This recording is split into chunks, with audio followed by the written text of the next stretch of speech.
obrigada por nos receberes aqui Obrigado, neste ex-libris da gastronomia portuguesa, o teu restaurante. Vamos inverter aqui um bocadinho as coisas e começarmos pelo brinde? Vamos começar por um brinde. Acho que é sempre bom também um vinho do Porto. Exatamente, vamos brindar a Portugal. sempre. Portugal.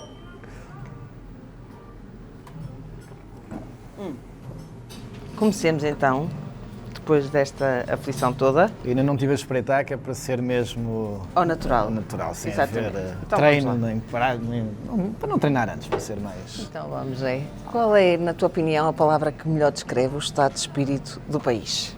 Acho que nós estamos cheios de esperança. Acho que esperança... Eu não diria que estamos já numa euforia, mas porque saímos há relativamente pouco tempo de uma crise difícil, de momentos mais difíceis, mas temos uma grande esperança, alguma expectativa e por isso muito mais contentes do que já tivemos há mais tempo.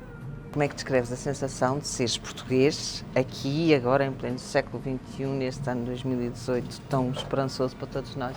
Muitas vezes me perguntam um bocadinho o segredo do nosso sucesso.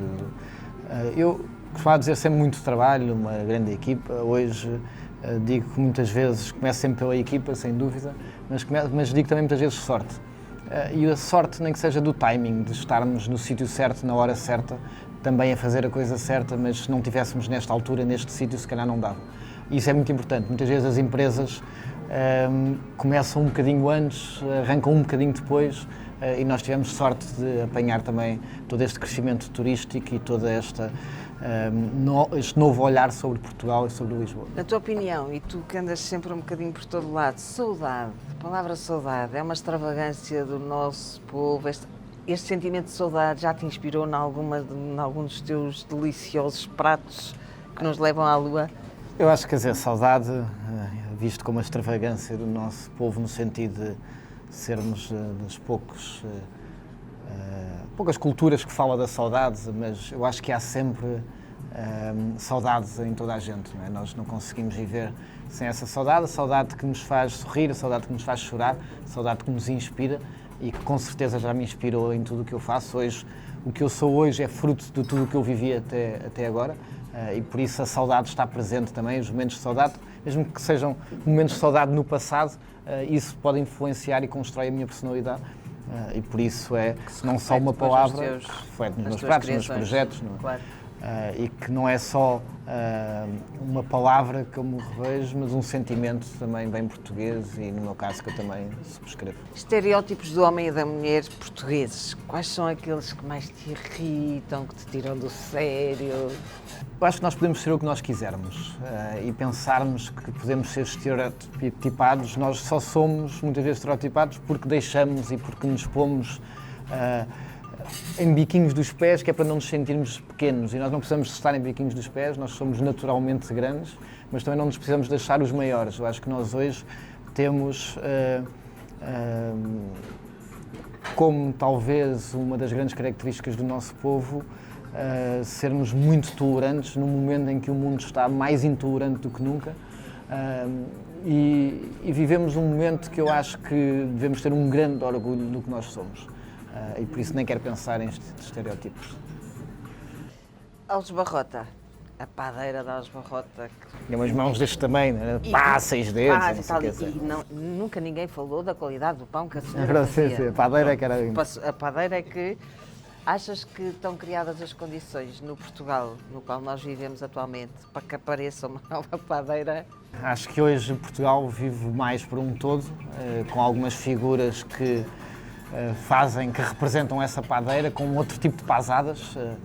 Já não é tanto a pasada mesmo, mas é a fazer coisas bem feitas, a provar que de facto não temos mais nada para provar, e por isso acho que este é o Portugal, não de uma padeira, mas de muitas padeiras e de uma grande padaria nesse sentido, porque já é um grupo de pessoas, é um país a lutar e a ser reconhecido hoje no mundo inteiro. Enquanto embaixador da nossa gastronomia e de tudo que, à boa maneira bela, tudo o que vai à VEC, e tu estiveste na Bélgica há pouco tempo, que é aquilo que nós somos, o nosso povo, as nossas tradições, tudo, como é que tu nos apresentas aos teus colegas, chefes de outras nacionalidades?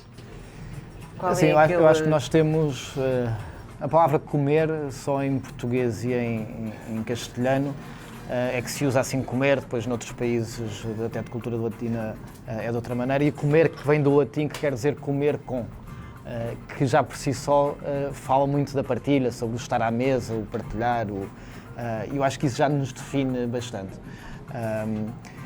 E depois eu acho que nós conquistámos 54 países, salvo erro, onde passámos décadas, centenas de anos, onde deixámos muitas influências, trouxemos muitas influências. Hoje, grande parte dos nossos pratos, há 400 anos atrás, 500 anos atrás, não tínhamos sequer os ingredientes aqui. Somos o único país do mundo que o prato mais emblemático, pelo qual somos conhecidos no mundo inteiro, não é da nossa terra nem do nosso mar, o bacalhau, que também revela muito o espírito descobridor e dá uma maneira também nós conseguimos não só fazer as descobertas de todos os outros mundos, mas perceber que o bacalhau era o peixe indicado para salgar e era o peixe que era chamado fiel amigo por ser também barato, porque se conseguia conservar também por muito tempo. Eu acho que nós somos isso também, nós somos, hoje fala-se muito, mas de uma maneira mais elegante, do desenrascar, mas fala-se do relearning, de conseguirmos dar a volta, de conseguirmos esquecer rapidamente uma coisa que aprendemos durante anos, e os americanos falam muito disto numa perspectiva muito mais... nós falamos no desenrascar como algo natural, mas quase. E hoje isso é talvez, quando pensamos nas grandes universidades de tecnologia do mundo e quando pensamos nas grandes cabeças, nos grandes futuristas, o que é que dizem aos nossos filhos para aprenderem, e acima de tudo tem a ver com competências comportamentais e tem muito a ver com isso também, capacidade de adaptação. E essa adaptabilidade que nós temos nesse desenrasque pode fazer de nós no futuro um dos povos mais preparados para enfrentar o que aí vem. Achas que no horizonte próximo, a médio ou longo prazo, os portugueses devem recear alguma coisa? Devem temer alguma coisa? Devem estar de sobreaviso? Eu acho que todos devemos, e quando pensamos que existe a economia global, e depois a economia nacional, a economia familiar, eu acho que nós todos devemos... se não recear, ter alguma precaução, para não voltarmos rapidamente ao que aconteceu há muito pouco tempo, grandes dívidas, o acesso ao crédito foi levado a um extremo que fez com que depois muitas famílias ficassem sem conseguir pagar os seus financiamentos e perdessem a casa e depois perdessem trabalho. Por isso eu acho que não sabemos o que é que vai ser o futuro da segurança social, não sabemos o que é que vai ser das nossas reformas, não sabemos uma série de coisas, e por isso acho que toda a gente tem que ter preocupação com isso mesmo. Eu aconselho muito às pessoas que trabalham comigo seguro de saúde. É algo que as camadas mais novas não pensam e é algo que na verdade sai muito barato para o caro que pode sair se acontecer alguma coisa. E por isso eu acho que nós temos que nos precaver. Quando temos família, depois temos que alargar isso para a nossa família e estar atento, conseguir poupar todos os meses alguma coisa, pôr de lado. E eu, acima de tudo, hoje vejo gerações muito novas. Hoje tenho pessoas que trabalham comigo que já nasceram no ano 2000, que é algo assim meio assustador. E hoje o que eu sinto é que mudou muito a cultura do trabalho. As pessoas não estão dispostas a trabalhar 16 horas por dia, como eu fiz 15 anos da minha vida, se calhar, ou 20, continuo a fazer, não tanto como fazia, mas continuo a fazer.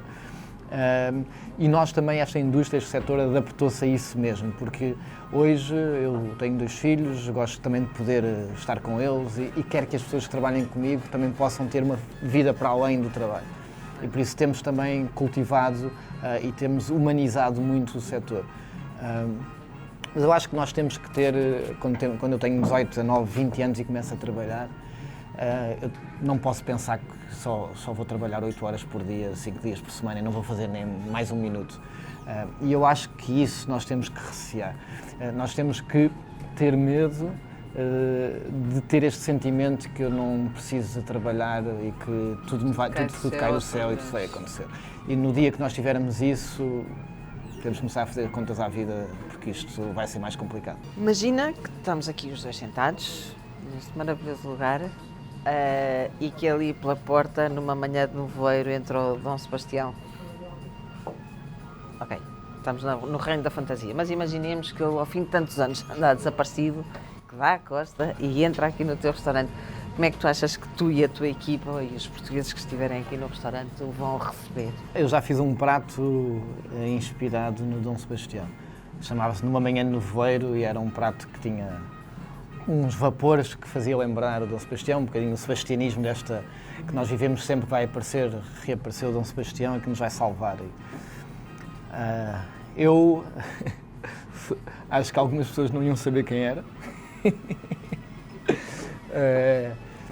Acho que eu pelo menos falo se calhar por mim, pelas pessoas hoje que estão muito à minha volta, eu acho que nós vivemos talvez na fase de menos sebastianismo que este país já viveu. Eu acho que nós finalmente olhamos para a frente e cada vez mais para a frente e não nos preocupamos tanto com o passado e com o rei Dom Sebastião que nos vai...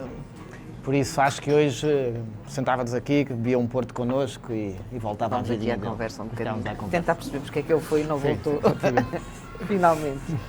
Diz uma coisa, a influência de Portugal no mundo, achas que ela é consentânea com a dimensão económica que hoje em dia nós temos? Não, eu acho que quer dizer, eu este mês já viajei 17 dias, estamos 20 e tal, e já tive em vários sítios, ia falar com muitos estrangeiros em trabalho sempre e quando começam a perceber um bocadinho mais de Portugal, do que Portugal já foi, reconquistou e onde esteve, que a maior parte deles não têm noção. Mas não têm noção, eu tive há pouco tempo, voltei à sexta-feira de Itália, onde um chefe de cozinha, eu perguntei, já estiveste em Lisboa? E ele responde-me, e foi assustador, em Espanha só estive em Barcelona e San Sebastián. Eu disse, não, em Portugal. Não, sim, na Espanha toda só... E isto é os dias de hoje, Europa Itália. E pessoas que são um chefe com uma estrela Michelin. Por isso eu digo, estão os outros mal ou somos nós que ainda não fazemos o suficiente? E eu isso acho que... E era um rapaz de 30 anos, uma estrela Michelin, quer dizer... Supostamente... Pensas que um chefe que tem uma estrela Michelin tem também um know-how e um background? Quer dizer, nem precisava de ser muito... Não, exatamente. Mas, quer dizer, um saber bocadinho. pelo menos que Portugal e Espanha eram... Conhecer pelo menos os 28 países que por enquanto fazem parte da União Europeia, partindo do princípio que o Brexit ainda não aconteceu. Marca Portugal. A marca Portugal, ela existe? Existe, acho Ou que existe estamos sempre... a viajar um bocadinho na maionese? Existe sempre naturalmente. Eu acho que a marca Lisboa já foi muito mais forte que a marca Portugal. Hoje há um alinhamento das duas marcas, porque há outras zonas de Portugal, há outras cidades que começam...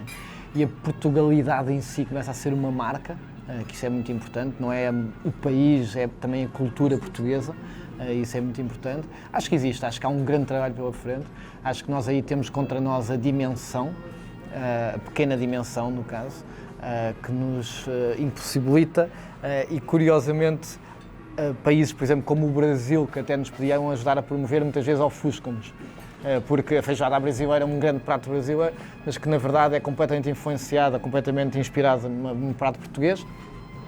A calçada de Copacabana, o calçadão, não é? Que as pessoas pensam isto é algo completamente português, mas de 10 para 200 milhões faz muita diferença. E quando temos depois, hoje os brasileiros viajam o mundo inteiro, e tanto que eu quando estou fora, a maior parte das vezes antes, perguntam se eu sou brasileiro antes de ser português. Partilhas um bocadinho da minha ideia, isto é completamente fora do questionário, que cada um de nós, cada português deve ser o embaixador do nosso próprio país. Acho que acima de tudo temos de ter muito orgulho no que somos, mas também não achar que...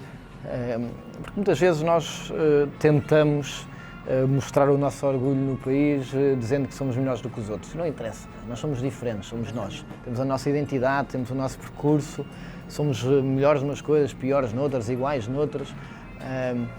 O que interessa é não ter vergonha do que nós somos. E há 10 anos havia muita gente com vergonha de ser português, há 5 anos havia muita gente com vergonha de ser português, hoje eu acho que há muito pouca gente com vergonha de ser português. Ajuda, obviamente, os Ronaldos da vida, o Salvador Sobral, pessoas que dão prestígio ao país e visibilidade, de alguma visibilidade, e faz-nos sentir importantes, a Vilés. De outra maneira, com menos exposição depois mediática no mundo inteiro, mas agora com esta distinção da Academia Internacional de Gastronomia houve um grande impacto, quer dizer, tive e-mails e mensagens do mundo inteiro, pessoas cá genuinamente satisfeitas, e hoje o que eu sinto cada vez mais é que, apesar de existirem muitas invejas e de ser a última palavra dos Lusíadas que anda muito dentro da nossa personalidade de português, eu acho que hoje nós percebemos que, estando mais juntos, somos mais fortes, e começa a acontecer cada vez mais. Pedro e Inês, aquele romance lindíssimo, Quintas das Lágrimas, exatamente. Achas que, no caso de Pedro e Inês e no caso da língua portuguesa, saudade pode rimar com amor? Sim, eu acho que o sentimento de amor é algo que, pelas características do próprio sentimento, da força que tem, do que nos muitas vezes cega, do que rima muitas vezes com saudade. E esta história da saudade só existir em Portugal ou em português é uma mentira, não é? Porque existe saudade em toda a gente que vive. Disse-nos outro dia o Herman que na Alemanha também existe uma palavra para saudade, e ontem o António Mega Ferreira disse-nos que em turco existe uma palavra que é exatamente a mesma coisa que saudade. Portanto, também por aí não temos não temos a exclusividade. Não. E mesmo que existam só alguns países com essa palavra mesmo em concreto, o sentimento existe em todo o lado. Porque o homem até é capaz de ter saudades das coisas más, e por isso nem é sequer exclusivo das pessoas que viveram alguns momentos bons e que têm saudades desses momentos. Por isso ou é alguém com aquelas amnésias profundas que renovam em 10 segundos, não sei como é que se chama esse estado de saúde, e que aí não conseguimos ser saudosos de nada, ou é um sentimento, mas que rima muitas vezes com amor também. Se o arrependimento matasse, que é uma expressão tão portuguesa, se o arrependimento matasse, então no fado temos paletes, diria, de expressões que nos levam a esta constatação. Se o arrependimento matasse... Acho que ainda não estava morto. Acho que, não, achas que nós, enquanto povo, eu espero que tu achei que era eu. Não, tu não. Mas achas que nós, enquanto povo, teríamos de nos arrepender de alguma coisa? Acho que não, também. Acho que nos devemos arrepender de imensas coisas, mas não ao ponto desse arrependimento que nos matasse. Porque o que nós somos hoje é fruto das nossas escolhas e das nossas decisões. Umas melhores, outras piores, mas também só conseguimos fazer algumas melhores porque antes tínhamos feito outras piores. E isso é muito importante, é porque nós, eu costumo dizer, como muita gente diz, que aprende-se a errar, eu costumo muitas vezes dizer que nós conseguimos ser melhores quando aprendemos com o erro dos outros. Mas isto num país é isso, os outros somos nós e por isso temos que errar para conseguir. E nós vivemos então, hoje, a sociedade que vivemos, o mundo em que vivemos, é tão acelerada, tão rápida, que eu posso ter falado para a minha equipa há 3 meses atrás, perfeitamente convicto de uma coisa e que na altura fazia sentido e que hoje já não faz. E por isso é que nós temos que ter essa capacidade. Às vezes dizem, mas chefe, mas nós há 6 meses começámos a fazer desta maneira, sempre fizemos assim. Mas agora já aprendemos mais qualquer coisa, agora já percebemos que não sei o quê, agora já temos... Lá está a tal de integração que falávamos há bocado. E isso é muito, muito, muito importante, ter sempre essa capacidade. Nós hoje vivemos na era, se nós nos mal comparássemos, mas se nos comparássemos à internet, estes upgrades constantes. Nós temos que ter esse upgrade. Os meus filhos têm 7, 8 anos, eles falam já dos carros autónomos como se fosse uma coisa muito natural. Não, porque quando eu for 18 anos já nem vou tirar a carta, já há carros, não sei o quê. E a naturalidade de tudo isto é algo vertiginoso e que nós temos que conseguir. Diz-se que em 20 anos é possível que nós tenhamos o córtex cerebral ligado à cloud e que consigamos fazer um download de memórias e por isso são os mais extremistas futuristas, mas o futuro está aí. Os próximos 20 anos dizem que vamos evoluir mais do que os últimos 300.